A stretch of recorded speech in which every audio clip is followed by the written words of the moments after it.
Twitch has made a very interesting announcement regarding the future of actually being able to stream not only on Twitch, but other platforms as a whole. For anyone who doesn't know, Twitch has had this long-running standard of, hey, if you stream on Twitch and you're an affiliate or a partner, you're not allowed to stream on YouTube, or you're not even allowed to upload that content onto YouTube or anywhere else for at least 48 hours to have it be exclusive to Twitch. However, earlier today, they released this actual clip, which we're going to showcase to you guys, talking about how they're going to be finally allowing people to stream on YouTube while they're also streaming on Twitch. However, there's some weird guidelines here and there that we will talk about in a short moment. So I'm going to go ahead and play the clip for you guys to hear it. And of course, we might talk a little bit here and there. Simulcasting on mobile services. App hint. I don't know what the caption's about. My bad.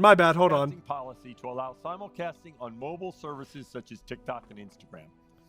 On my recent trip, a number of streamers talked about how they are leveraging these services to grow their Twitch community. So, talking about how they opened it up to Twitch and everything, or TikTok. A step further, and announcing that we are allowing simulcasting on any live streaming service.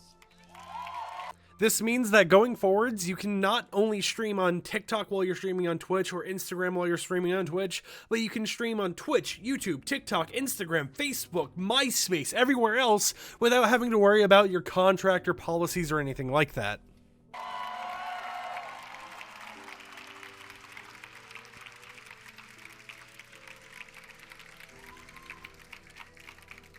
You should have the freedom to decide which services you want to live stream on. You can learn more about our guidelines for this in a help article that will go live shortly.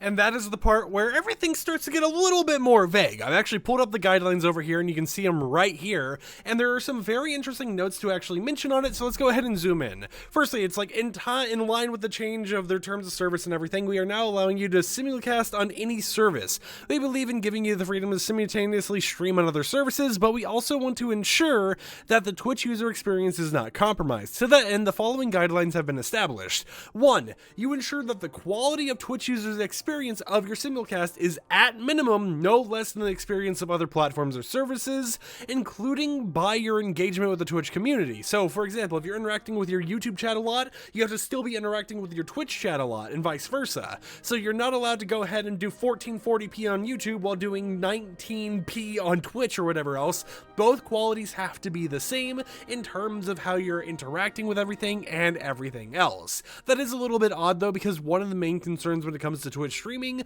is you can't have a high bitrate, because on YouTube whenever I stream I do like 60,000 bitrate, which is absolutely insane, but on Twitch you're locked down to like 6,000, right? It's a lot smaller and there's nothing you can really do about it unless you're like a partner. So that is an interesting thing to see them mention here. On top of that, they also mentioned that you should not provide links or otherwise direct your community to leave Twitch for your simulcast on other services, because we value the community on Twitch and the integral role community engagement plays for all Twitch users. Basically saying that, hey, listen, you can stream on YouTube, Twitch, TikTok, everywhere else, but you can't advertise, go watch my other platform or anything while you're streaming. You must continue to stream strictly in in a way where it doesn't involve you being like, yeah, you guys can watch on Twitch, but come on over to my YouTube or whatever else, because that will make it feel like the Twitch community is being taken advantage of and taken apart from them or whatever else to go to YouTube wherever according to Twitch's terms of service. They also go on to mention that you do not use third-party services that combine activity from other platforms or services on your Twitch stream during your simulcast.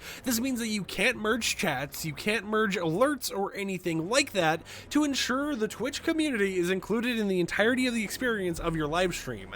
That personally I feel is a bad thing to see, right? Because you see a lot of people who keep their chat on the screen so they have a lot more ways of interacting with people. And what they're saying here is either you're streaming to two platforms with two different chats showing up, one chat showing up on YouTube, one chat showing up on the Twitch stream, or you're making it so that no chat's showing up at all, or only the Twitch chat showing up both on Twitch and YouTube, and it leads to this weird little disconnect of people not being able to merge those chats together, not being able to have all the cool little features, bits and bobs they want, and everything else about that. Now, they did mention that you are able to use the merging chat tools and everything else if it's for your own personal view, meaning that if only you can see it, no one on your stream or anything can see it, then it's okay and you're allowed to use those so that you can read all the chats as they come through, which is something that is, nice to see, because I did want to actually incorporate a whole entire like double chat feature where I can see both my YouTube chat and my Twitch chat in one place. So that is a lot nicer to see that they at least have some sort of service being worked on where they're like, we're allowing you to look at those yourself.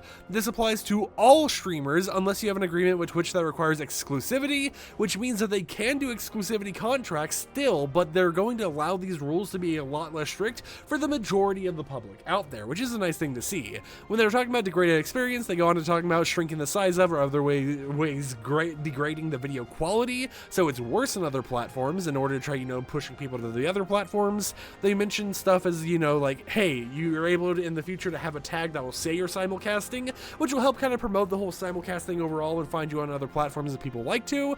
And they mentioned that if your partner agreement was terminated because you left for another service, you're allowed to reapply for the partner program because their use of intent on other platforms and everything else did not violate their partner agreement. So it is interesting to see how the simulcasting thing is going to go, and I think one thing I am going to do is do a few simulcast streams over on Twitch and YouTube at the same time here in the next few days or whatever, maybe even after this video goes live, in order to try promoting and seeing how it works and see if I ever want to return back to Twitch, right? Because as much as I love YouTube, there are some cool benefits I have over on Twitch, such as getting access to a lot of Ubisoft exclusive drops, so we'll just kind of have to see how the program goes and see if it ends up being successful for me as a creator. It is nice to know overall, though, that, this whole entire simulcasting thing is becoming more and more of a commodity that a lot of people are able to use in order to grow their platform, because being able to stream on one platform, that's one thing, but being able to stream on multiple platforms at the same time while still giving out the same content and not being restricted from having partnerships, memberships, subscriptions, bits, or anything else is a nice thing to see. So, I thought I'd just talk about this because it is some pretty big news for Twitch, and I'm just hoping it goes well and hoping that maybe it helps me figure out if I want to stay here on YouTube as a streamer or if I want to move over to Twitch. Maybe I can go ahead and grind out on both until I hit partner on Twitch or something along those lines. Who really knows? But until next time, hope you champs and champions enjoyed today's video. If you did, consider subscribing to support the content I create, and I will catch you guys next time with another upload. Peace out.